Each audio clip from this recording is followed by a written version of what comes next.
So here we have it. The aftermath of camping. Just hung that up there yesterday. So that'll be dry by now. So I need to get it packed away. I'm just about to take the Honda down to the house. The Honda is underneath waterproof tent sheets and sleeping bags that are just out airing. The sleeping bag wasn't wet, but I just left it out to air before it gets Febrezed and tucked away again. So I'm just about to bring my GS in. I've just brought that up from the house. So I'm going to take the Honda down to the house, just to create a little bit more room in here for a bit.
So time to lower the tent.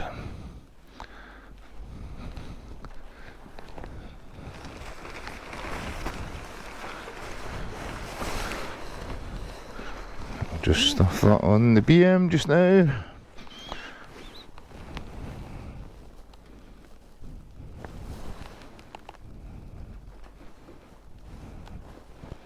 Who would have thought you can use a motorcycle to suspend a tent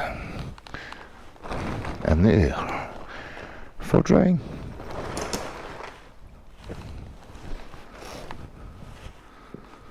So there's the blue fly sheet, or no blue fly sheet, the blue waterproof sheet that goes over the top of that. But it's got a decent sized little tent. And what make is it? There's a label on the inside here. It says imported for Woolworths PLC, and I see it's made in China, but it's got like a real good quality ground sheet which goes up pretty high all the way around it. So I found it in a bag in the work here a couple of years back, and I think that's 3 or 4 times I've used it. So you fancy being at one with nature while out in 2 wheels? So here's a few of the things that I have used the last couple of times I've been motocamping. Go right up to the bag. I'll show you the actual dimensions of this two-man tent, sorry. It's an old vintage tent from Woolworths. It was brand new and I found it in the work here, so I started using it a couple of years ago. This is a sleeping bag, and I've got this SW Motec dry bag 180 it's called. I think it's about 18 litres or something, which isn't very big. I would buy the next one up if I was buying that again. It was about a tenner more expensive. It's actually only £50 that big. The bigger one's about, I think it's £61.99 on eBay at the minute. So I fitted this top box a couple of weeks back for going away. I'm sure it's a 30 litre. I actually quite like it. It looks not too bad on the bike. So I strapped my tent here using an array of bungees.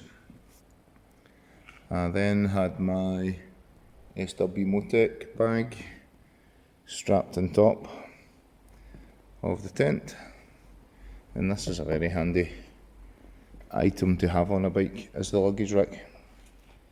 It's quite a good quality one, and I didn't struggle anywhere to tie. There's plenty of access. There's even hooks there, or holes to hook things onto on both sides. The SW bag comes with these sort of plastic clip attachments. You sort of feed that through like a loop effect.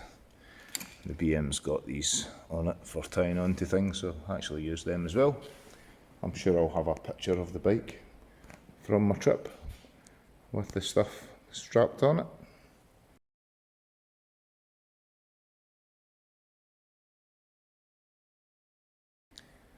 So keep it simple.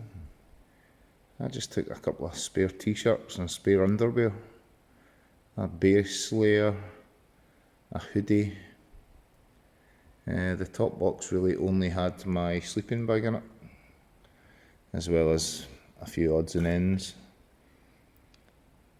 But it was worth it because a wet sleeping bag would be murder. And we did get rained on. So prepare for all weathers.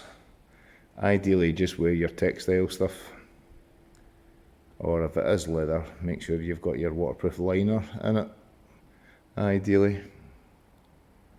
So stay warm in all seasons. If you're going away, enjoy. Be careful, but you'll have a blast. Here I am at Douglas Park, Motorrad.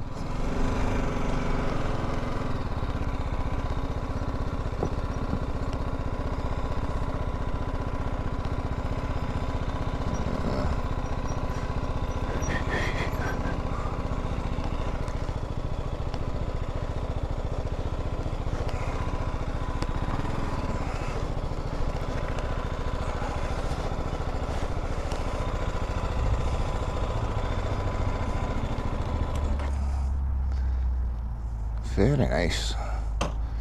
Nice colour scheme as well.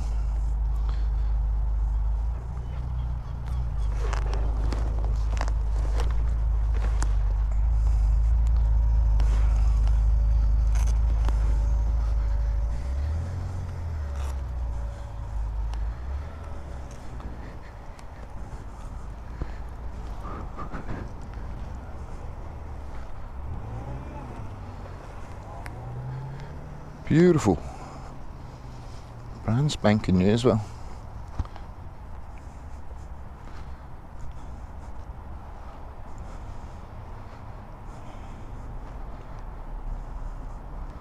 Very cool.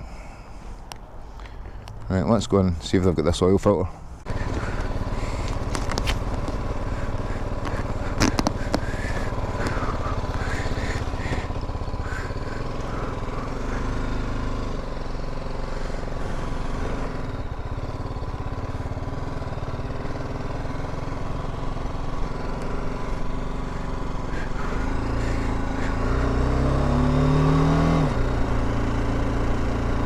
Well, there we go.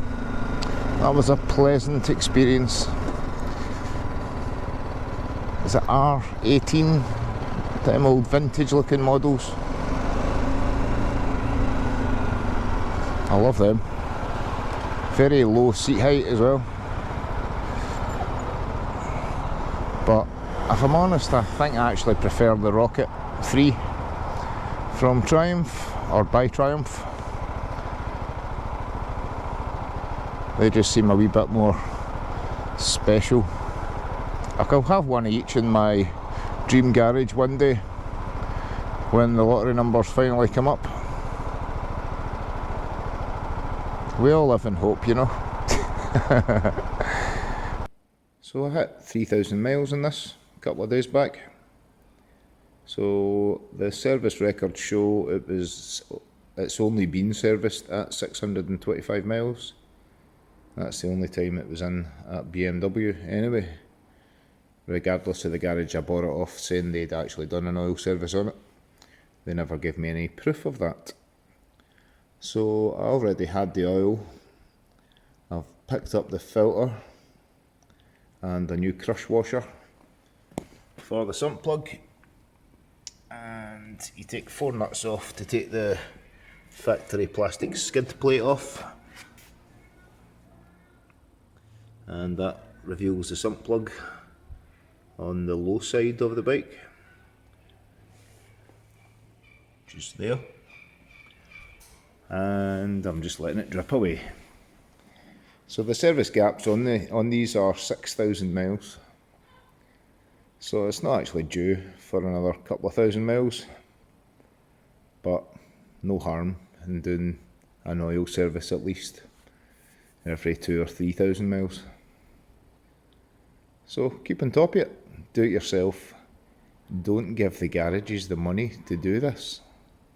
Madness. That's the skid plate back on, and everything's all buttoned up and topped up again.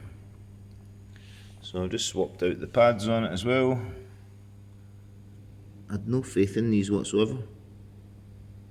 Yet they're Brembo. I don't know if they're the factory ones or not, but it's only done about 3,200 miles or something.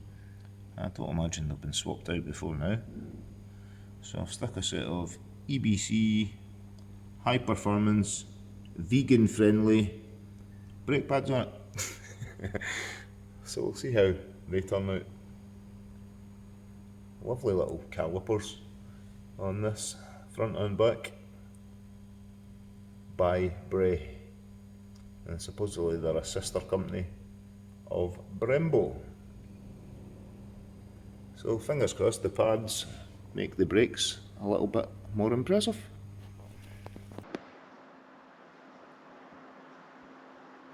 So by the looks of things, it's drying up. So I might go out on the bike today and try out these new brake pads. So I'll be going easy for the next couple of 100 miles, that's for sure. Treat new brake pads as you do new tyres. Go steady. Right, take care. Cheers for watching. Peace out. Adios.